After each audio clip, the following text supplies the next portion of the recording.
conference where they bring innovative speakers to talk about things that they're passionate about and hopefully light that passion in others. So this is our school's version, and so we have a bunch of inspired thinkers from our campus, and so awesome, it's going to be a good time, you're going to get inspired. Today's topic is leadership, and I hope that you leave here realizing that A, you are the leader, and B, you have the desire to want to know and inspire change in others. So, if you'll help me in welcoming our MC for the evening. His name is Nick White, and he's wonderful.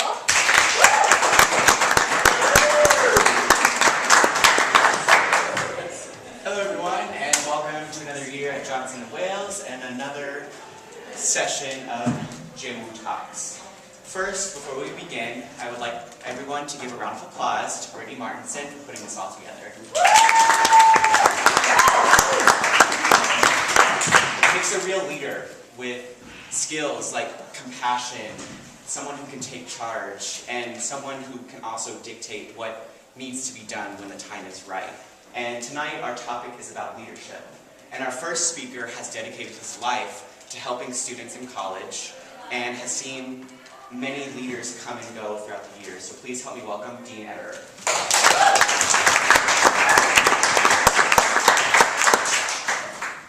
Hi folks. We'll just put this back. Okay. How's everybody doing? Good. Good. So,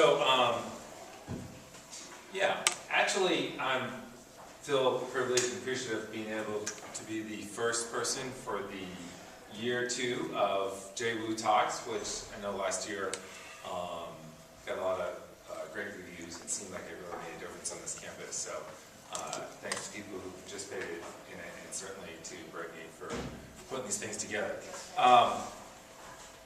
Just a brief background about myself. I've been in higher education for 29 years. And actually, I have a master's in the field called College Student Affairs, and then I have a doctorate in the field. It's actually called Higher Education Leadership, is what I got my doctorate in.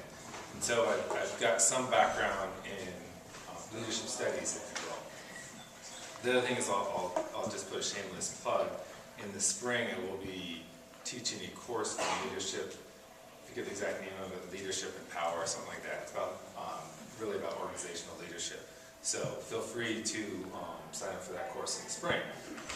The other thing I would say is that I've actually been leading teams for a number of years now, and actually, although I've never sought this out, several times I've done consulting for groups as far as how to build highly effective leadership teams. And so what I'd like to do is not tell you what I think it takes for you to become a leader. What I like to do is share some things that I've learned along the way. And I think that's an important distinction. What I would offer to you is there's a lot of people, and with apologies to the folks who are going to come after me tonight, if you have a specific prescription for how to become a leader, because I'm going to say lots of people will come to you and say, this is what you need to do to become a leader. And my response to that would be, personally, I'm not going to pay a lot of attention to something like that, because I tried when I was younger, and what I learned is that was how they could become a leader, or the right prescription for them. But ultimately, for me to proceed forward in leadership, or being a leader, that it was something that I needed to pursue and learn what that meant for me. So that's why tonight I want to share with you, and I'll take about 20 minutes, and share with you a few stories about what I've learned about leadership along the way. Sound okay? Okay. Yep. So first thing is, how many folks in here, raise your hands high if you see yourself as having great potential to be a leader in life? Raise your hands high. Okay, so not everybody, most people. Here's what I would offer. I think everybody has that potential. And so clearly, those of you who didn't raise your hands thought, oh, there's some hurdles and maybe that's not going to happen. Everybody has a potential, but here's what potential means to me. It means you haven't yet demonstrated that ability. It means you could, you haven't. Or maybe, as far as leadership, maybe you've demonstrated it in certain ways, or you've done certain things, or you've acted as a leader, but you have potential to do a lot more. And so that's why I think this topic is particularly relevant for college students, is it's really about what you can do and how you can grow to become a better leader in the future. Even if you don't think that's in the cards for you, it could be. And I will tell you that when I grew up in a household, my dad dropped out of high school. My mom went to college for about 3 weeks and dropped out. I had 3 older brothers. 2 of them got drafted in the Vietnam War.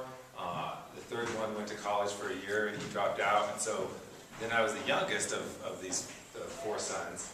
So I kind of was getting the message that maybe college wasn't for me. And really, quite frankly, that anything in a leadership role wasn't particularly for me. And yet, here I am. So how did that happen? Well, I think I always had this internal fortitude, if you will, that I could do greater things, or I could lead others. How? I didn't really know. I knew I had an interest in doing good. And really, that's where it came from. And then beyond that, it was experiences and trying and failing and trying again.